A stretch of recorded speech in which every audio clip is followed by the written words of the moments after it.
Tonight on CTV News at 11:30. A late-night system is moving its way across parts of our region, making a mess of the highways and roads. Plus, a solemn anniversary as the world marks 4 years of Russia's war on Ukraine. We left Ukraine in a month after the war started because my daughter, she was very afraid. We'll check in with Ukrainians now living in the north who've been left in limbo. And North Bay Council will soon have to determine if they want to investigate Castle Home. A full investigation of Castle Home by the board, by the Ministry of Long-Term Care, and likely the Ministry of Municipal Affairs as well. It comes after 2 longtime councillors were recently kicked off the board. CTV News at 11:30 with Ian Campbell and Rick Wyman with weather. Well, good evening. Thanks for staying up with us. It has been a wet, wintry evening on the roads for a good chunk of our broadcast region. Old Man Winter clearly not done with us just yet. This is how things looked in Sudbury a little earlier. Cars clearly snow covered. The snow starting to fall just before the dinner hour and has showed no signs of slowing down. That system is moving eastward and should be fully into Quebec by about 7 a.m. But it could make for a messy morning commute. Several major routes are reporting they are snow covered. Highway 17 is closed at this hour between Wawa and Batchewana Bay, and Highway 11 from Iroquois Falls to Cochrane. Let's take a look at the weather warnings, and a good chunk of us under a special weather statement right now. Wawa actually now has just been upgraded to a snow squall warning. Other areas, though, through Hornpain to Batchewana Bay could see 10 to 15 centimeters, 8 to 15 from Chapleau down to Manitoulin Island and along the North Shore. Some of it could be heavy snow, and 5 to 10 centimeters heading down Highway 69 and 11 through Parry Sound from about Key River and Trout Creek, respectively, south. In other news, the Chiefs of Ontario is calling on upper levels of government to make local highways safer. In January, a fatal crash on Highway 11 near Hearst killed 3 people from Northern First Nations. The Chiefs of Ontario in a statement today saying these fatalities are part of a worrying trend. There have been several major collisions on northern highways this winter, many resulting in fatalities and serious injuries. Anishinaabe-Aski Grand Chief Alvin Fiddler says the government needs to take serious action in improving highway infrastructure and commercial vehicle safety and enforcement. 2 people are facing charges of manslaughter. Another is also under arrest, and a 29-year-old man is dead following some sort of scene in Shigang over the weekend. The male was found on the roadway Saturday night and rushed to hospital, but later died as a result of his condition. Investigators haven't disclosed his injuries. UCCM police say they searched a home on Sunday on Nonaquad Drive, finding $30,000 in cash, cocaine, fentanyl, psilocybin, and various amounts of ammunition. All 3 remain in custody waiting for their bail hearings. A Sault Ste. Marie judge heard sentencing submissions today for a Brampton man who pled guilty to child abduction after a 2023 incident in Thessalon involving a 9-year-old boy. Manoj Govin-Balan-Ekam appeared virtually, the defense asking this case be considered a cultural misunderstanding given her client is not originally from Canada. Statement of facts say while the realtor was in Thessalon looking for properties, he lured the boy into his car with the promise of ice cream, a fidget spinner, and a ride home, then took pictures of the child. The Crown wants 2 years in prison, 18 months probation, and for the behavior to be deemed grooming. The judge will set a sentencing date tomorrow. 2 people are facing charges after a Sault Ste. Marie police say they found more than $17,000 in drugs on Arbor Drive. According to investigators, 120 grams of fentanyl, cocaine, and meth were seized in yesterday's drug bust. Officers also confiscating a handgun, packaging materials, and more than $5,000 in cash. Sudbury police say they seized more than $150,000 in cocaine and hydromorphone pills from a Martindale Road apartment over the weekend. According to investigators, they seized $5,000 in cash from this bust as well. A pair of 27-year-olds have been charged with trafficking. A solemn ceremony in Kyiv today as Ukraine marked the 4th anniversary of Russia's full-scale invasion.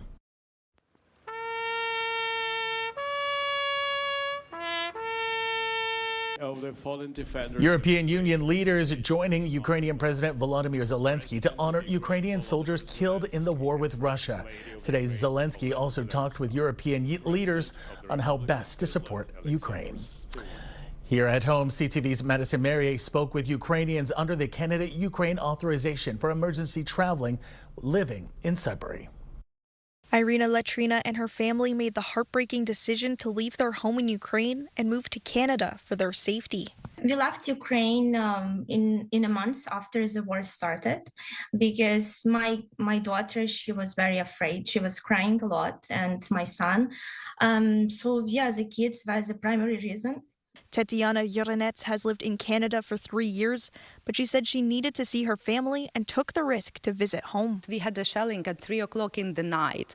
My mom, who is 75 years old, she was applying a lipstick, like trying to make up in the middle of the night. And I asked her why, and she said oh, if we are going to die tonight, I need to be beautiful. It's really bad. A lot of people who are here, even in Sudbury, they lost their homes.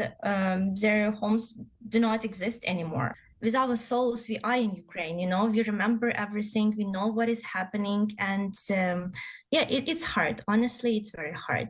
Ukrainians here on special visas don't have the benefits of permanent residency, nor the benefits of their lives back home. Uranet says they feel stuck. How we are supposed to feel safe and build our life in Canada if we are not on permanent residence, so we can't apply for having a mortgage. Our kids can't go to college to study because they will be considered international students. People are struggling, and they want to be sure about their future. They want to be safe and know that, okay, I have this opportunity to stay here legally for a longer period of time, or have to return to Ukraine. Language is also a hurdle for many Ukrainians here on these visas. That's why Uranets is hoping to relaunch English programs to help those looking for permanent residency meet Canada's official language requirement. Madison Merrier, CTV News, Sudbury. New tonight, day camp and playground fees in Sudbury will increase, but now over a period of 2 years. In a 10-2 vote tonight, which included some councillors expressing concern over increasing pressures on Sudbury families, council amended an original resolution to phase in proposed cost increases. It's expected to increase parks and recreation revenue by $300,000 over that 24-month period. How much users will be facing this summer is still unclear. The decision will apply to Camp Sudaka, a weekly day camp on Ramsey Lake, and neighborhood playground programs. Meanwhile, questions surrounding the drama involving the Castle Home Long-Term Care Centre will play themselves out at the next North Bay Council meeting, with Councillor Jamie Lowry announcing his intentions during the meeting tonight. I'm just advising council that it's a notice of motion. And the reason why I'm bringing this now, and it won't be presented until the next council meeting, but I've really been watching the Castle Home. Councillor Lowry, I'm going to call you out of order on this. Your notice of motion is only to identify what the motion will be for the upcoming meeting. Okay, my motion will be bringing forward a request for an investigation, a full investigation of Castle Home by the board, by the Ministry of Long-Term Care, and likely the Ministry of Municipal Affairs as well. Thank you. I'm ashamed about Thank you. You're out of order, please. Lowry's comments come after 2 city councillors, Mark King and Chris Main, were voted off the Castle Home Board in what CTV News was told a vote of no confidence. Both men had a news conference after tonight's meeting. King tells CTV News they were illegitimately removed and is still unclear as to the reasoning. My real concern was that this rogue board and the way it's operating really requires the Minister of Long-Term Care to seize control of the Castle Home Board and take over the general governance of that organization until the municipal election in October, when we can hopefully clean slate of that board of directors. King says it's a complex situation on multiple fronts, but what's needed right now is a stabilized system at the long-term care home to protect the care of the elderly people. Lowry's motion should come before North Bay's next council meeting on March 10th. New details are out about the Canadian government's plan to build military housing across the country. And while it's ambitious, there are some who question whether the feds can get the job done on time. CTV's Katie Griffin has the latest.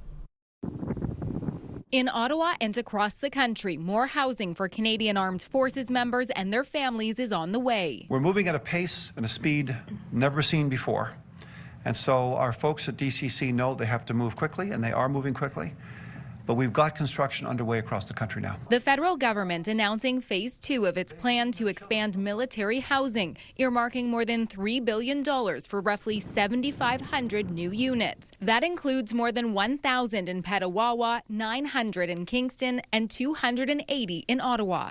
I hear about how important it is to have modern and accessible housing for our members as well as their families. This all comes after a report from the Auditor General last year found DND was falling short on providing enough and adequate military housing, and found that at some bases many quarters were in poor physical condition and had significant issues. The units will primarily include 1- and 2-bedroom apartments in 25 locations. The Canadian Forces Housing Agency says it will use modern methods of construction, including modular and prefabricated building systems. In a statement, the Conservative Shadow Minister for National Defence writes Conservatives support getting homes built for our troops. However, we remain skeptical that the Liberals will actually deliver based on their track record. There's no timeline for when the units will be built. The National Defence Minister admits it will take several years. It will relieve pressure on local housing markets and ensure that CAF members and their families have access to the modern, affordable homes they deserve. Katie Griffin, CTV News,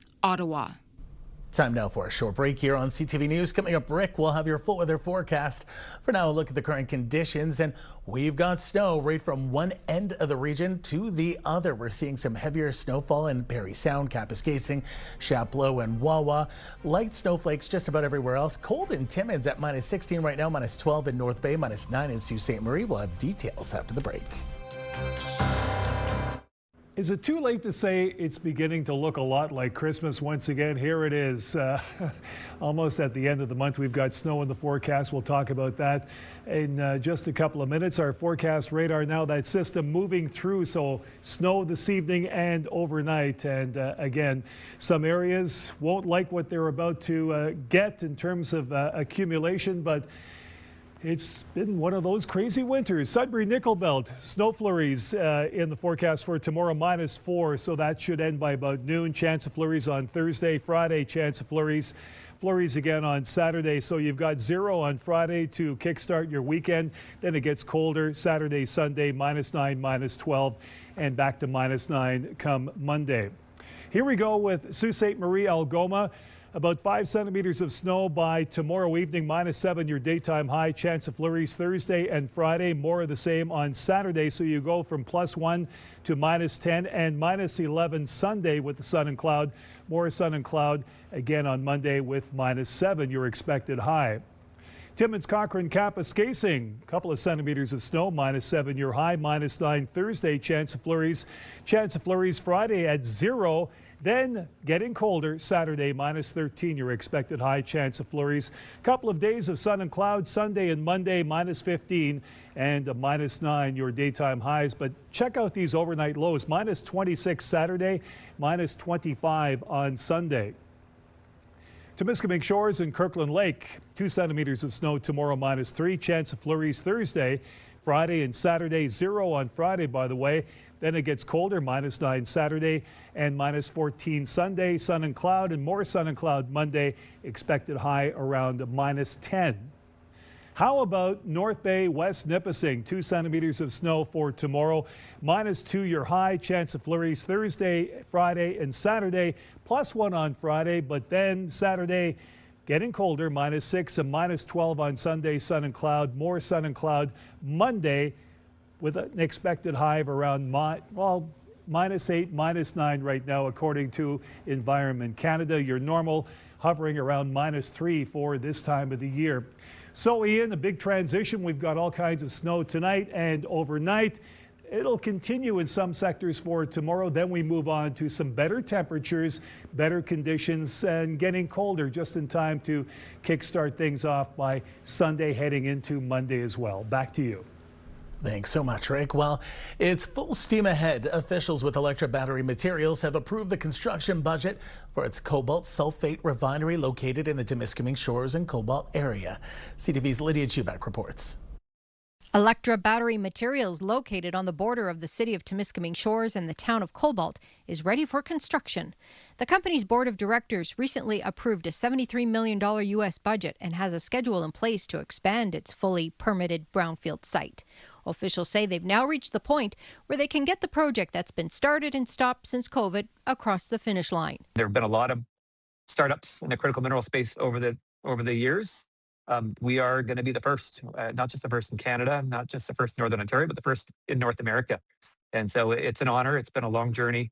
And by this time next year, we'll be getting close to finalizing construction. Mel says parts of the plant will be commissioned later this year, and with investments and support from all levels of government, including the United States, what's needed now is people. We need skilled trades to come and help us execute. We've got the major tenders are out for bid and negotiation. So you'll see us announcing that very, very soon. And then it'll be room and board, right? Making sure we get enough hotel rooms and Airbnbs in the area to accommodate the crews. Mel says commercial production will begin next year, with about 60% of it being sold to LG Electronics. Mine feed will be imported from the Congo, and Electra Battery Materials will convert that into a sulfate that will be used in items such as car batteries, power tools, and cell phones. Lydia Chubak, CTV News, Timmins. A legal battle over uranium waste used on an Elliott Lake property ended abruptly this week when an appeal of a previous decision was dismissed. Lisa Speck had appealed a decision from 2024 when the court sided with the Canadian Nuclear Safety Commission that it was not required to clean up 4 separate properties. That case had centered on 4 homes purchased without the knowledge that in the 1960s, backfill material had been taken from a decommissioned uranium mine site.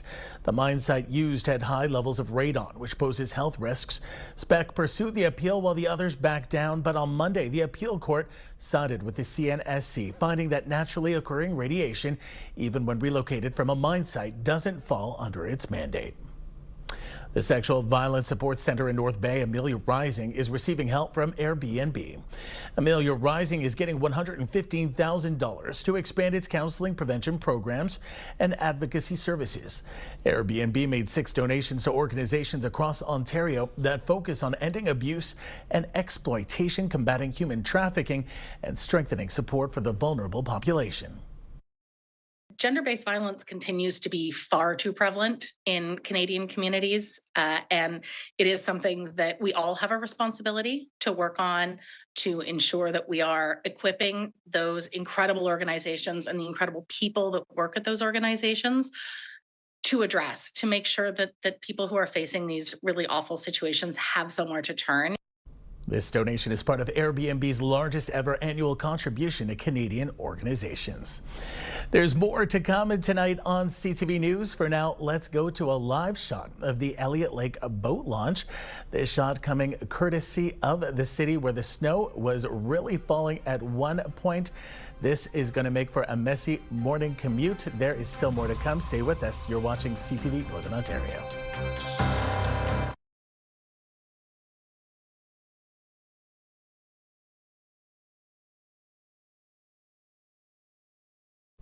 The province is looking at options to stabilize the healthcare system, and the Ontario Association of Optometrists say members can help provided they're funded fairly. CTV's Lindsay Alick reports. According to new research provided by the Ontario Association of Optometrists, 9 in 10 Ontarians feel comfortable receiving treatment for common eye conditions such as infections, inflammation, foreign body removal, and sudden vision changes from an optometrist. We as optometrists have the specialized training, equipment, and capacity to be able to manage cases that currently clog our hospital waiting rooms.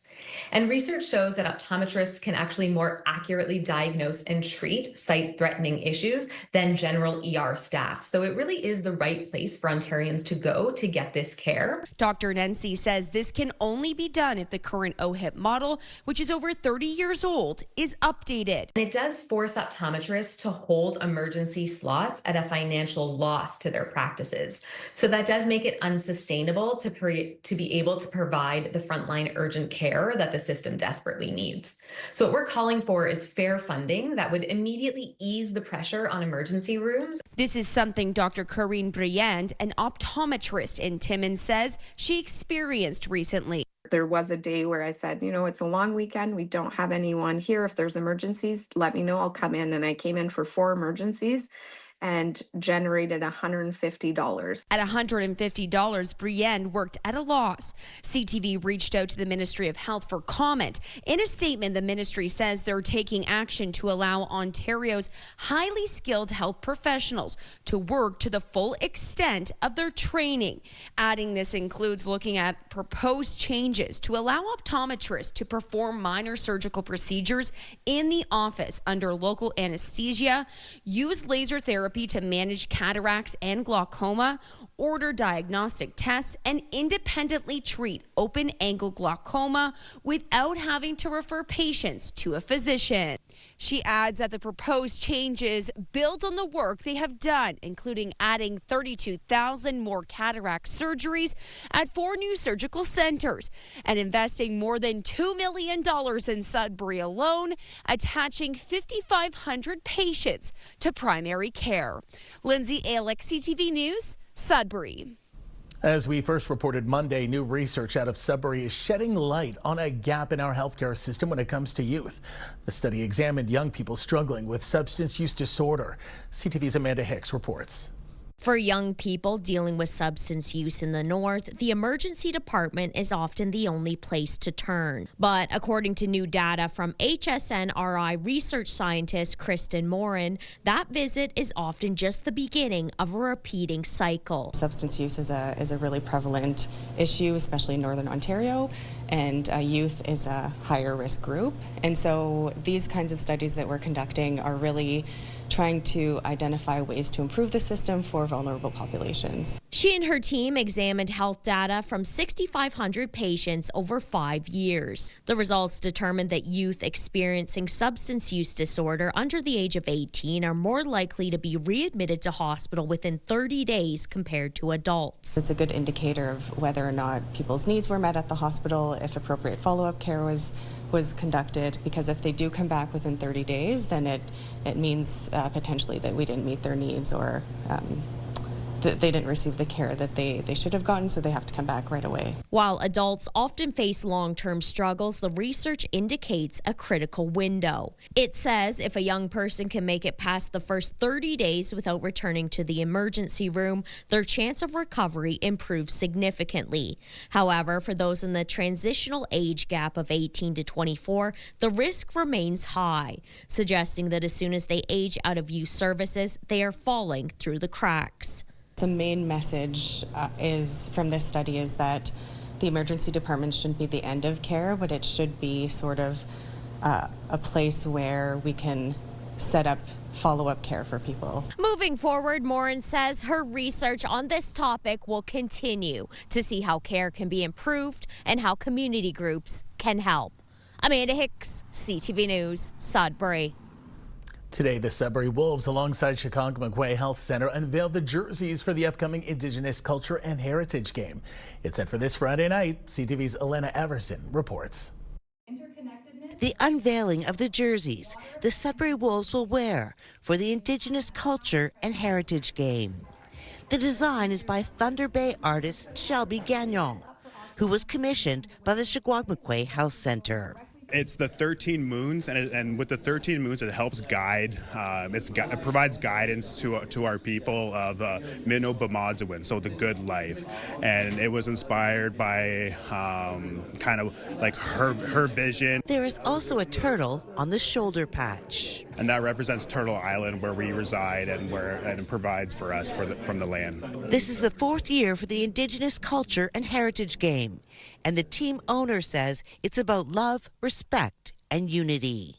I think we all have to stand united and in unity together, and we're all peoples that must respect each other, so the unity is so important. It's a little bit of togetherness for our community. I mean, obviously, there's been a lot passed with the Indigenous people, and you know, it's great to recognize that and build relationships. The game-worn jerseys will be auctioned off after the game in a one-week online auction, with proceeds benefiting the Shagwag-McQuay Health Center and its programs and services.